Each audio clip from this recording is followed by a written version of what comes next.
Tantor Audio, a division of Recorded Books presents The Sweet Spot, a Maple Hill Story by Tay Mo'nae, narrated by Wesleigh Siobhan and Leon Nixon.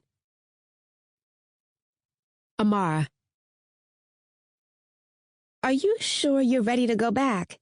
I heard behind me, causing me to pause. My eyes traveled to the mirror, where I was currently undoing the twist out that I'd placed in my hair the previous night.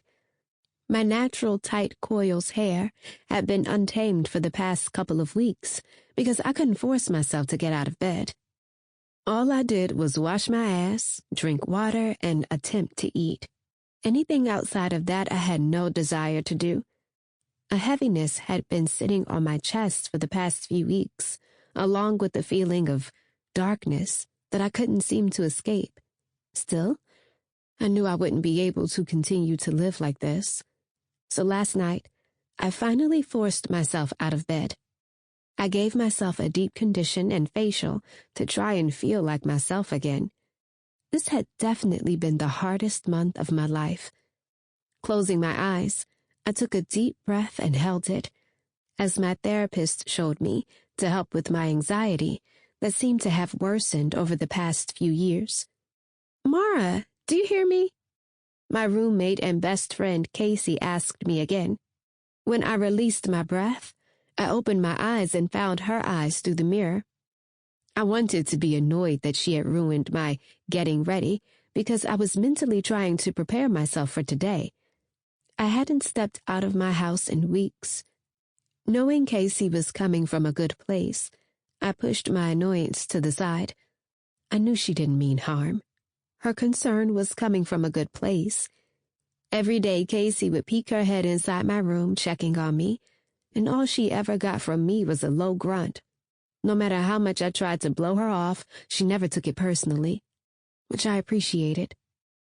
Right now, her forehead was creased, her naturally wide eyes were narrowed, and her hands were propped on her slim hips. "I'm fine, Casey," I forced out. My eyes traveled down to the sink as my tongue swiped over my bottom lip. When she didn't answer, I forced my eyes back up to meet hers. I could see the uncertainty bouncing around in them. "It's only been a month since Casey." I quickly cut her off with my voice slightly elevated. I swallowed hard, pushing the feeling of anguish down. My hands went to the sink, and I gripped it tightly. "I'm fine. I promise. I can't stay cooped up in this room all day. It only makes things worse." My eyes found hers again, and the look on her face was one that I hated. Sympathy. She was staring at me like I was a wounded animal that would give out at any minute, or a beat-up car on its last leg. I hated that look. I didn't want anyone to look at me like I was weak and helpless because I wasn't. "You know I don't mind running the shop while you—" "I'm going back to work." I cut her off again. She snapped her mouth shut and released a deep breath. Her hands went to her hair and she raked her fingers through it.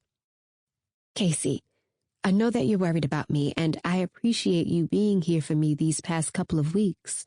Even when I didn't want you here, you were. And I love you for that. You even picked up my slack at the shop when I couldn't get out of bed. But I'm good now. I've dealt with it. And I want to get out to the world again." Casey's mouth twisted to the side, and she slowly nodded her head. "Okay. Well, you know you're my sister, Mara. This loss hurt me too. Of course, not as bad as you, but it did hurt me. So anything I can do to help, I will." For the first time in weeks, a genuine smile found its way onto my face. "Thank you, Casey."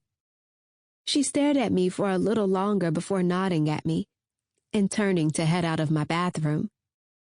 Once I was alone, I looked in the mirror.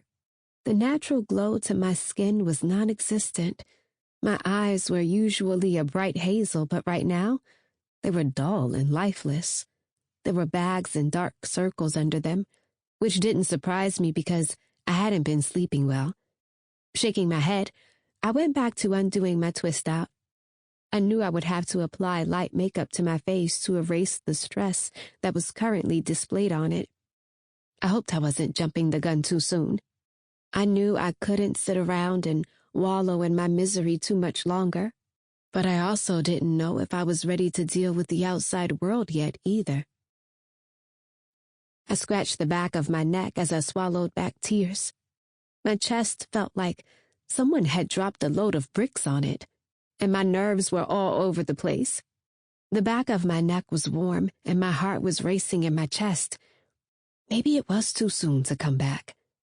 I swallowed hard and took a few deep breaths. I hadn't expected the feelings I was experiencing right now from stepping foot back into this place. It was like the walls were closing in on me. I rubbed my hands together, shaking off the sinking feeling that was forming in my stomach. With shaky hands, I straightened up the signage on the front counter that I had just switched out. The Sweet Spot. The shop that my grandmother started over 20 years ago in our small town.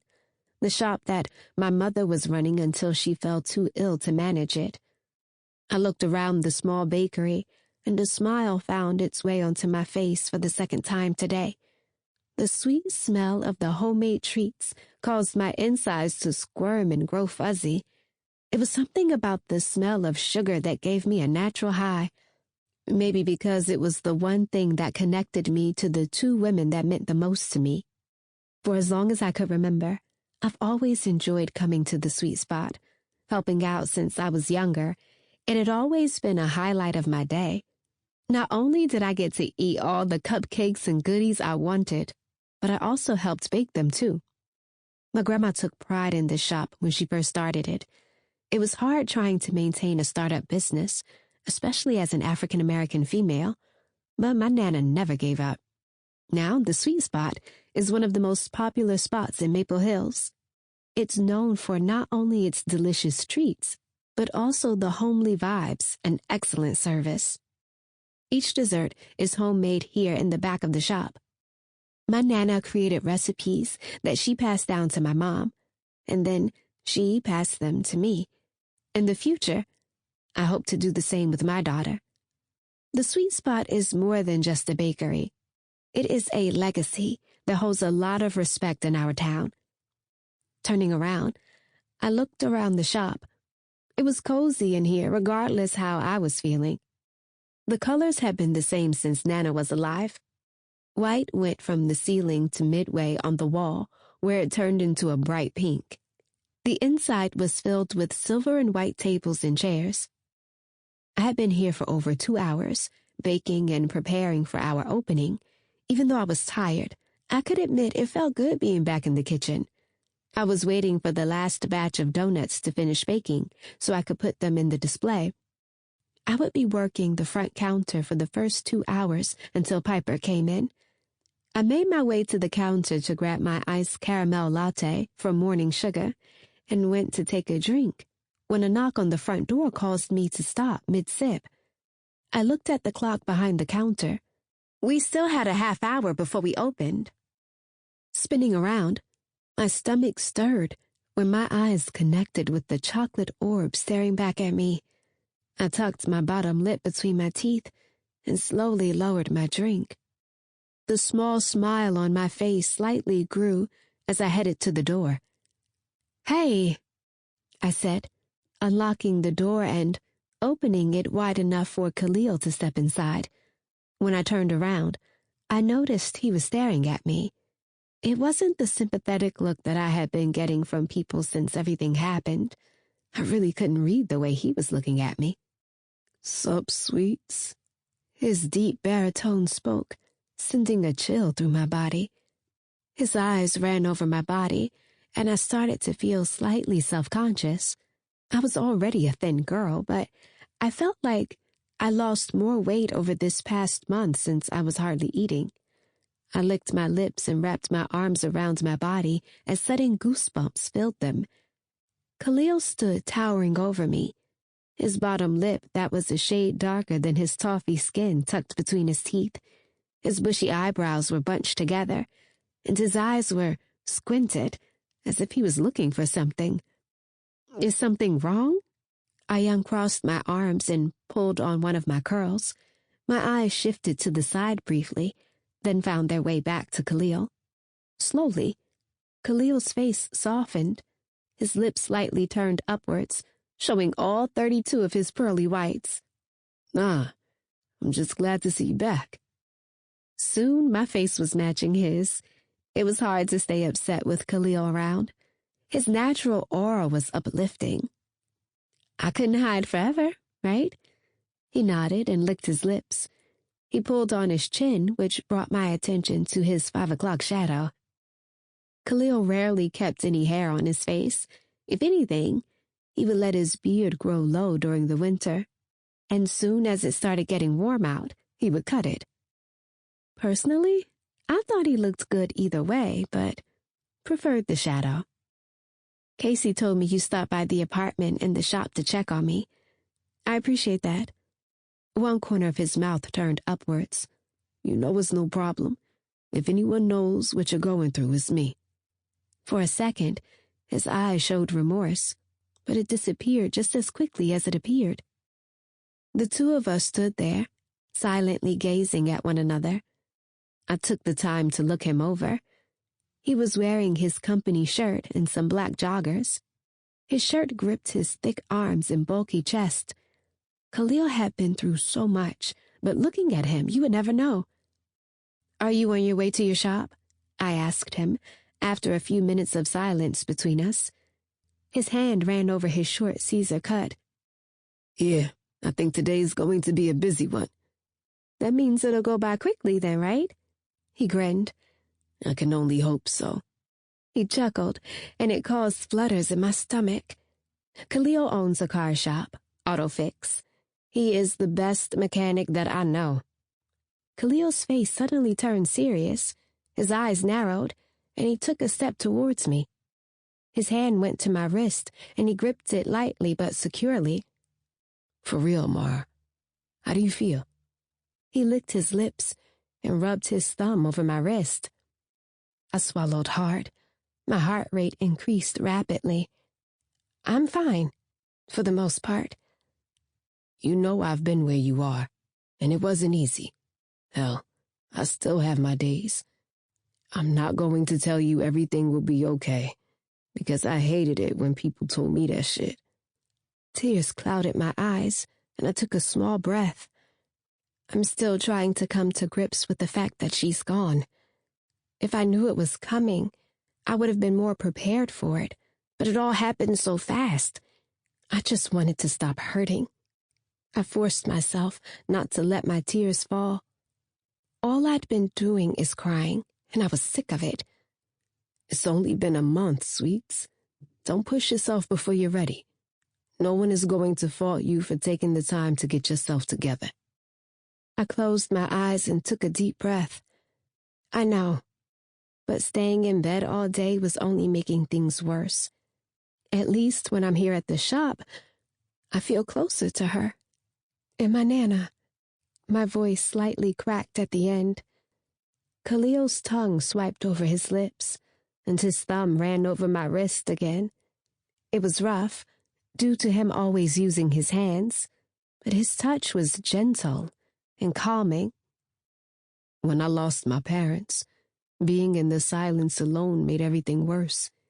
Even though I wanted to be alone, I knew it only caused me to be even more upset. You don't have to be alone, sweets. Even if you just want to sit there and not speak, you can call me. Your thoughts can be your worst enemy at times." The sincerity in his voice made my breath halt. My mouth parted. "Thank you, Khalil," I whispered after a few seconds, as the tears I attempted to keep at bay silently ran down my cheeks. Suddenly, his hands were near my face, and his thumb was wiping my tears. I sniffed some tears back and stared him in the eyes.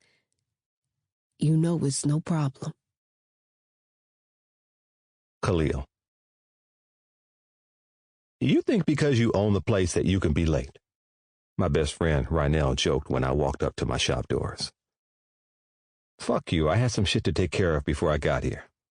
I laughed, unlocking the door and stepping inside. Turning the lights on, I headed over to the front desk to get everything powered up.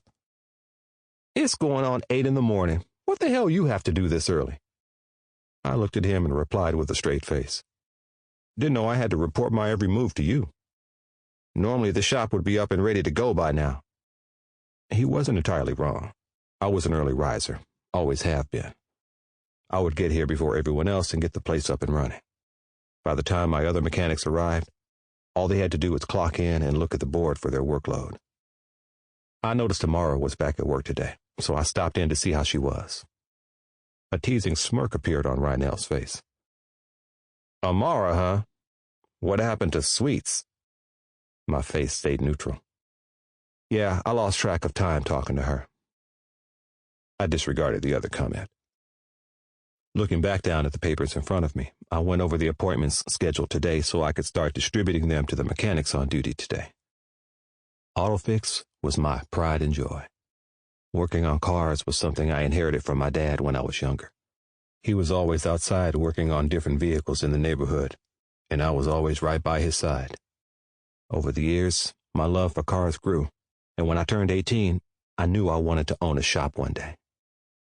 I bet that made your day, huh? My mouth turned up.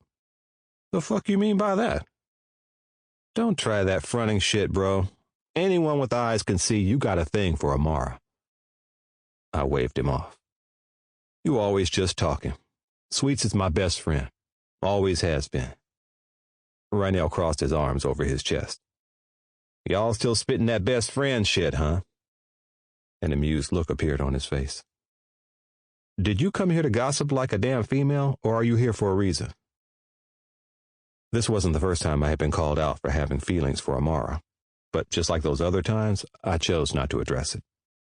Rynell chuckled and tossed his hands up. I'm just saying, man. You and Amara have been rocking for a long time. It's obvious that the two of you have feelings for each other, but have yet to act on them. Rynell. Fine. Sensitive ass. I just need a new tire. I nodded my head and set the papers in my hand down. Let's go take a look. While going outside to look at his car, my mind traveled to Amara.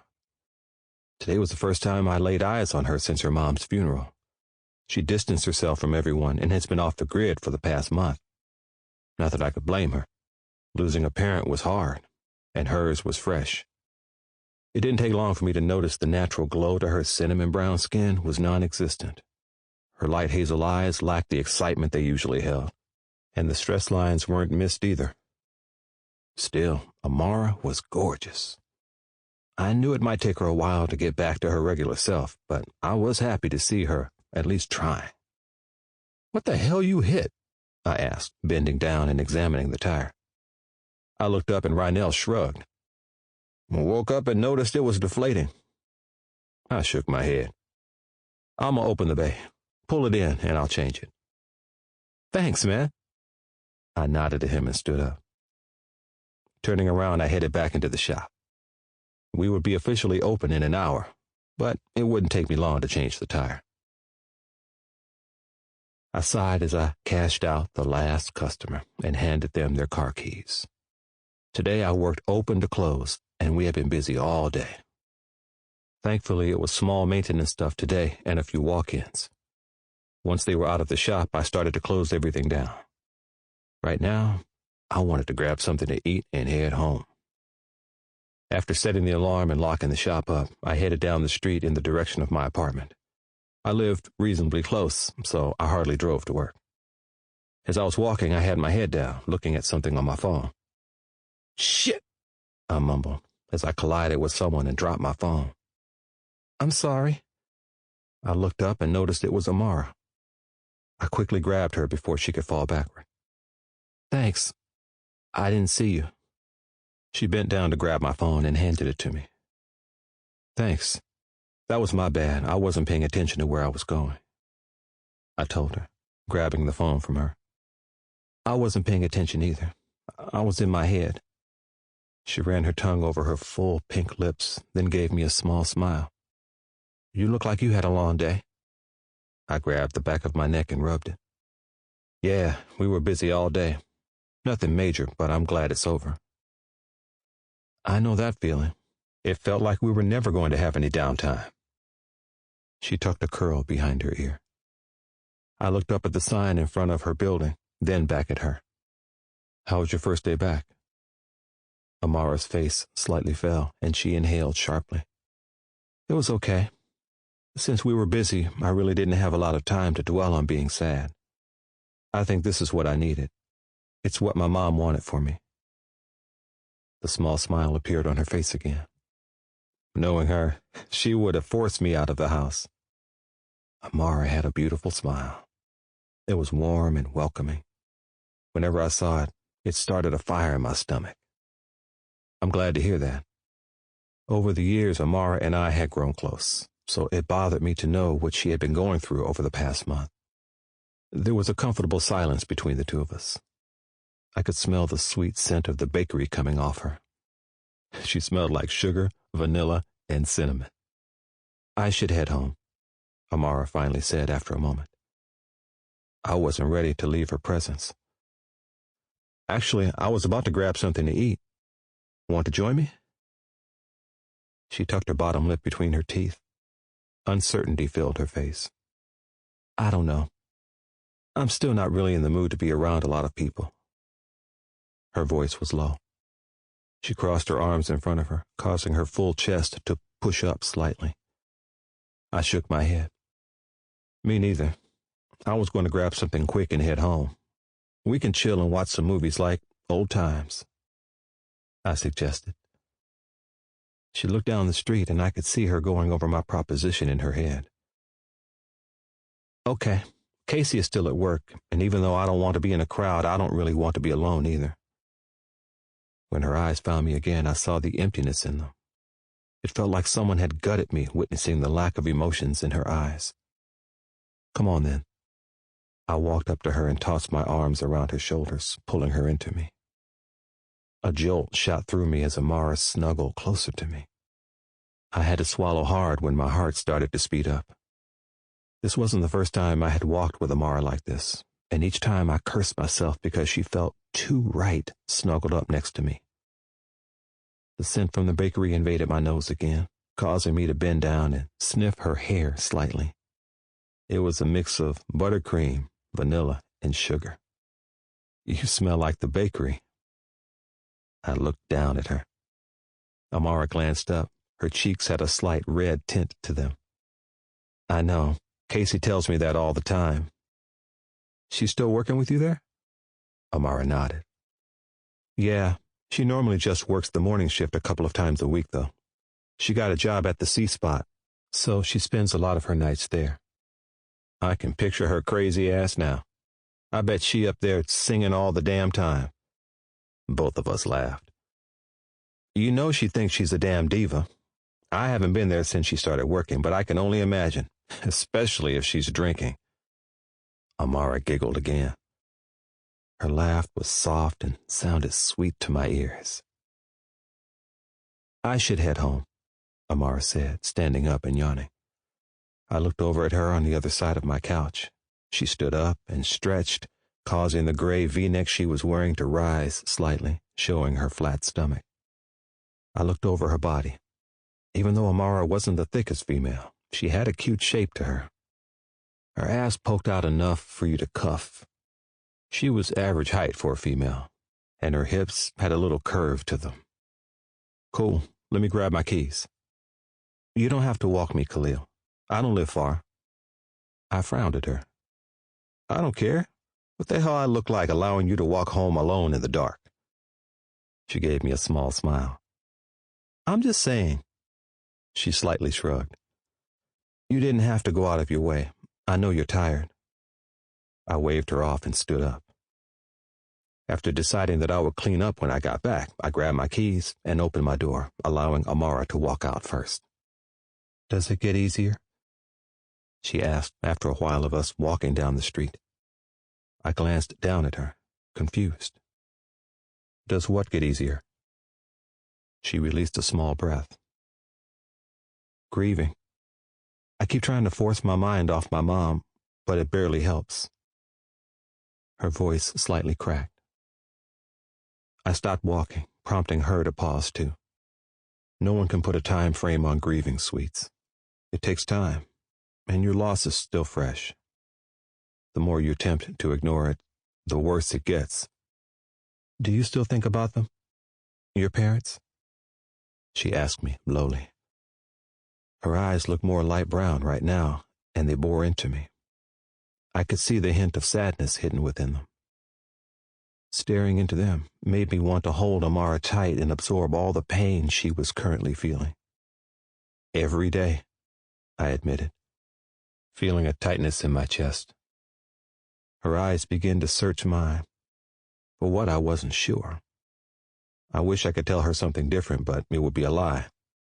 The loss of my parents and the way I lost them haunted me every day. It was something I don't think I'll ever be able to escape. She shifted her gaze down the street and cleared her throat. We should keep walking. Her voice was barely audible.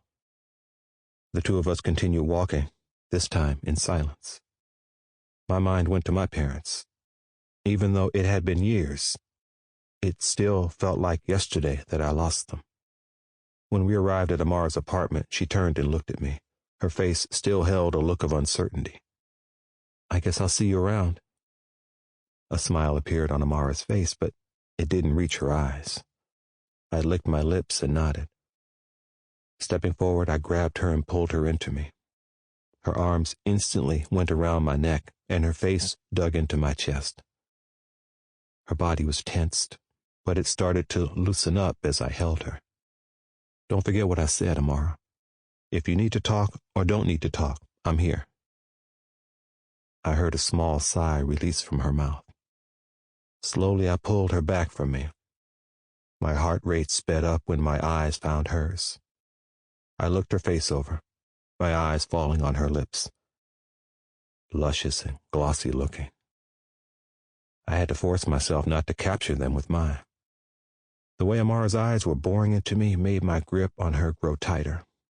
Her breathing staggered as her lips slightly parted. Her tongue swiped over her bottom lip, making me groan internally. Her small nose faintly flared. I stepped closer to her, watching her chest rise and fall. Unhurriedly, she unwrapped her arms from my neck and ran them down my chest. I blinked a couple of times and slowly moved in. I could still smell the sweetness from the bakery radiating off her. Amara and I's relationship had always been platonic. Even though I always thought she was beautiful and felt some attraction to her, I never attempted to take it there with her. She was someone that had truly become my best friend over the years. I never wanted to taint that relationship. Still, right now, the chemistry between us was hard to ignore. I knew she was vulnerable, and I wasn't trying to take advantage of that, but I felt a force drawing me towards Amara as if she needed me. I felt her pain since I had been there years prior. I knew nothing I or anyone else did could make it better, but I wanted her to know that she didn't have to deal with this alone. My face was inches from her. I could feel her small breath on my face. My eyes focused on her mouth again. And just as I was about to taste hers, she jumped. "Sorry, excuse me," sounded from behind us.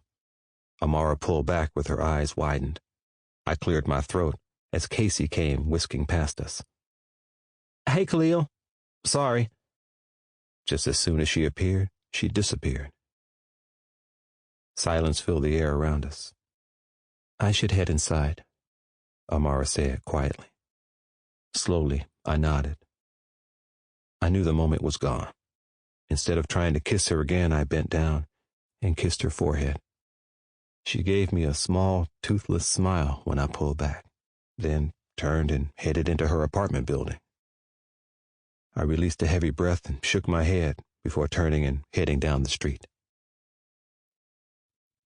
Amara.